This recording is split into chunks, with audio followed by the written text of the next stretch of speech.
Lesson में देखा था कि वेरिएबल क्या होता है। आपने तो देख लिया होगा उस लेसन को जिसमें मैंने बतलाया था कि जैसे कि उसको मैं नेम क्या होता है, नेम इक्वल टू जैसे कि यूजर का कोई भी मतलब उसका डाटा होता है, जैसे कि नेम तो वेरिएबल हो गया, वो जैसे कि उसका नेम क्या है तो वो लिखा तो क्या हो गया वैल्यू। तो ऐसे आप लोगों को हमने विस्तार से बतलाया था।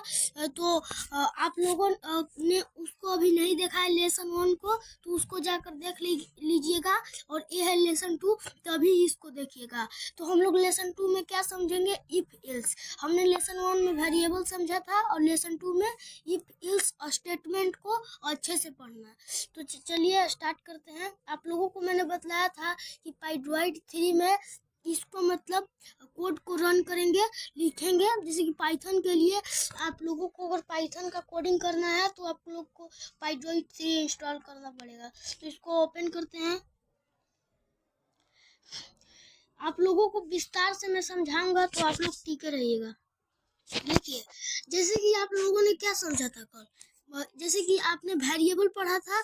तो वेरिएबल जैसे कि आप लोगों को मैंने बतलाया था कि जैसे कि कोई नेम हो गया, तो नेम हो गया तो उसका नेम क्या है, सौरभ। तो नेम जैसे कि है तो वेरिएबल हो गया, क्योंकि उसका डाटा का एक छोटा सा पार्ट है। जैसे कि उसका डाटा वो ले रहा है और सौरभ जो है वो वैल्यू हो गया। तो ऐसे ही इसको में हम लोग बनाएंगे। जैसे कि इफ एल्स स्टेटमेंट में भी वेरिएबल काम आता है। जैसे कि मार्क्स को जैसे कि यूजर से हमें कुछ मार्क्स लेना है, तो इसको हम लोग लेंगे। तो देखिए, मार्क्स में आप लोगों को पूरा बतलाया जाएगा कोड लिखकर। तो आप लोग टिके रहिएगा। इंट इनपुट और फिर हमें क्या लेना है इसको में, तो क्या मार्क्स लेना है। तो मार्क्स हम लोग इंटर योर मार्क्स, ये हमने लिख लिया। तो अब हो गया ए, और यहाँ पर 2 डॉट लगता है और ये हमने कर दिया। तो देखिए, जैसे कि मार्क्स हमने लिखा, तो अगर इसके जगह पर नेम रहता तो इंटीजर नहीं लगता, क्योंकि आप लोगों को विस्तार से समझा रहा हूँ। तो देखिए, मार्क्स हमने लिखा यहाँ पर वेरिएबल बनाया, यानी हम लोग यूजर से उसका मार्क्स को पूछ रहे हैं कि तुम्हारा मार्क्स क्या है। तो देखिए, हम लोगों ने मार्क्स लिखा तो यूजर से पूछ रहे हैं, तो यहाँ पर मार्क्स लिखा तो हमने इंटीजर लिखा। तो क्योंकि मार्क्स वो जब यूजर देगा, जैसे कि 90, 100, 33, अगर नंबर कोई रहता है तो इंटीजर वैल्यू में आ जाता है।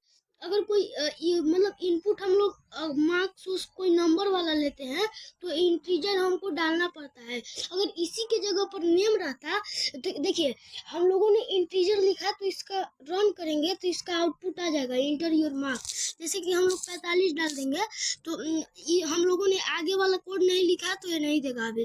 अगर हम लोगों ने इसके जगह पर इंट को हम लोग काट देते तो ये एरर देगा। देखिए, एरर नहीं आया। हो सकता है अगर हम लोग मतलब हम लोग इसके जगह पर कुछ नहीं मतलब लिखे, जैसे कि मैं इसको काट देता हूँ और इनपुट ओनली लिखे, तो तब पर भी हो सकता है कि एरर आ गया। देखिए एरर आ गया, मतलब सिंटेक्स एरर आ गया है। तो क्योंकि हम लोगों ने इंटीजर नहीं लगाया था, हो गया ये। और जैसे कि अगर यहाँ पर नेम रहता तो इंटीजर नहीं लगता, क्योंकि देखिए अगर कोई टेक्स्ट रहता है, जैसे कि ABCD वाला कोई टेक्स्ट, जैसे कि कुछ हम लोग वेरिएबल लेते हैं टेक्स्ट वाला, तो उसको में इंटीजर नहीं लगता है, क्योंकि वो नंबर वाला के ओनली इंटीजर है। अगर हम लोग नेम कुछ लेते हैं ऐसे तो इनपुट ओनली लगता है। ये तो आपने समझ लिया होगा कैसे कोड लिखाता है। जैसे कि हम लोगों को यहाँ नेम लेना है, मार्क्स ही समझ लीजिए, मार्क्स ही लेना है, तो मार्क्स नंबर में आएगा तो इंटीजर यहाँ पर लिखेंगे, और जैसे कि इनपुट यहाँ पर लिख लेंगे और फिर इंटर योर मार्क्स। देखिए इनपुट लगता है, इनपुट कभी भी आपको लगाना ही लगाना है। आप लोग समझ गए होंगे। अगर हाइट हमें पूछना है तो हो सकता है कि हाइट उसका पॉइंट में हो, तो हमें फ्लोट लगाना रहता है, हाइट इक्वल टू।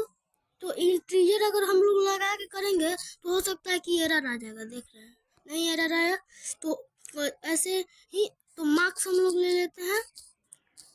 कोड आप लोगों को इफ एल्स का लिख कर बतलाते हैं। तो हम लोगों ने मार्क्स वाला एगो मतलब इसका मतलब इनपुट ले लिया। तो इफ का मतलब अब क्या होता है, इफ एल्स आप लोगों को मैंने क्या बतलाया कि इफ एल्स आप लोगों को समझाया जाएगा। तो इफ क्या होता है, तो देखिए इफ ये होता है कि सबसे बड़ा वाला जो मतलब पॉइंट होता है ना, उसको में इफ लगाते हैं। जैसे कि इफ मैंने लगाया तो इसका मतलब आगे आगे हम क्या पूछेंगे, सॉरी इफ मार्क्स क्या पूछ रहे हैं, मार्क्स। हमने वेरिएबल भी मार्क्स का लिया है तो यहाँ पर भी हम लोग मार्क्स ही पूछेंगे।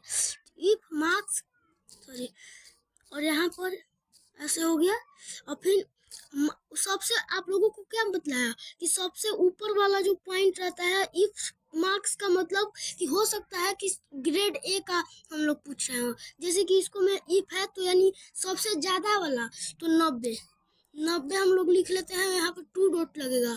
90 के बाद आप लोग पाइथन में मतलब ये समझ लीजिए कि कुछ भी अगर इफ यानी कुछ भी लेते हैं तो यानी 2 डॉट लगेगा ही। इफ मार्क्स और ये क्या है मतलब पॉइंट दिया और इक्वल टू और फिर 90 चिन्ह दे दिया है यहाँ पर इक्वल टू डालकर और फिर 90 ओके। यहाँ पर स्पेस देना है तो ये हो गया। अब प्रिंट क्या करेंगे, ग्रेड ए 90 किसी का आएगा तो वो किस मतलब कैटेगरी में जाएगा, ग्रेड ए कैटेगरी में जाएगा।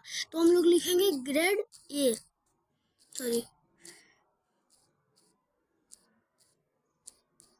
Grade A.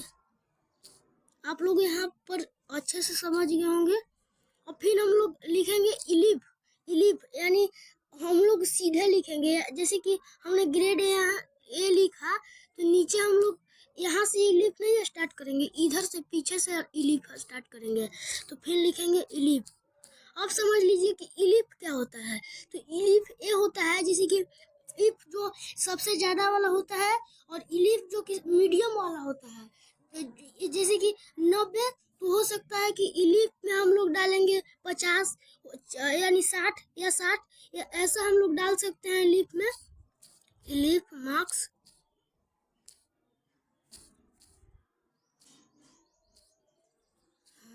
हम लोग क्या डालेंगे 60 हम लोग डाल देते हैं। और इसको हम लोग क्या प्रिंट करेंगे, ग्रेड बी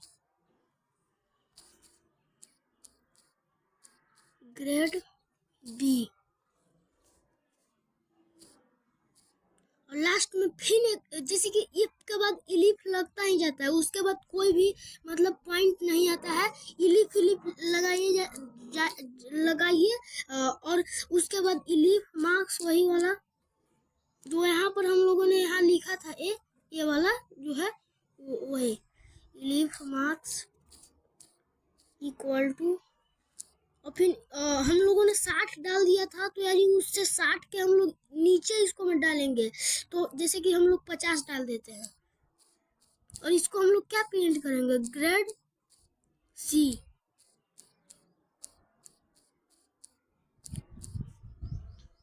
आप लोगों ने यहाँ तक समझ लिया। और लास्ट में हम लोग क्या लिखेंगे, इल्स क्या होता है ये भी आप लोगों को मैं बतलाऊंगा। इल्स ये होता है जैसे कि हम लोगों ने सारा मतलब ग्रेड को ले लिया। अब इसको इसका सारा उल्टा करेंगे, सबसे नीचे वाला जैसे कि इतना हो गया तो इसका निगेटिव करेंगे। तो निगेटिव इसका क्या होगा इल्स में, मतलब इसका निगेटिव होगा मतलब फेल। हम लोग मार्क्स क्या कर रहे हैं तो प्रिंट हम लोग क्या करेंगे, फेल करेंगे, इसको फेल हो गया फेल। और इसको हम लोग रन करेंगे तो क्या आउटपुट आएगा, हमें मार्क्स डालने को बोला गया है। देखिए इंटर योर मार्क्स, आपका मार्क्स क्या है। तो जैसे कि मेरा मार्क्स मान लीजिए मेरा मार्क्स 50 है, सॉरी 45 है। तो आप फेल हैं क्योंकि इसको मैं जैसे कि इसको में बोला गया था कि 50 से नीचे वाला जितना भी होगा वो सब फेल होगा। अगर हम 60 डाल देंगे फिर से कर रहा है तो 60 डालेंगे तो ग्रेड बी है आपका। अगर हम मान लीजिए 55 डाल देते हैं तो मेरे हिसाब से हो सकता है कि ये आउटपुट देगा कि फेल नहीं है, क्योंकि हम लोगों ने 55 को हमारे जो यहाँ कोड है उसको में नहीं रखा था, ग्रेड सी। हाँ, क्योंकि ग्रेड सी के अंदर इसलिए है क्योंकि 50 से आगे वाला जो पीछे वाला जो है, 50 से आगे वाला जो है वो ग्रेड सी ही रहेगा। जैसे कि फिर हम लोग डाल देते हैं, जैसे कि मान लीजिए 90, तो ग्रेड ए है, ये बतला रहा है। तो आप लोग इफ इल्स का स्टेटमेंट तो आप लोग समझ ही गए होंगे। और आप लोग को एक टास्क देता हूँ, आप लोग कमेंट में लिखेंगे।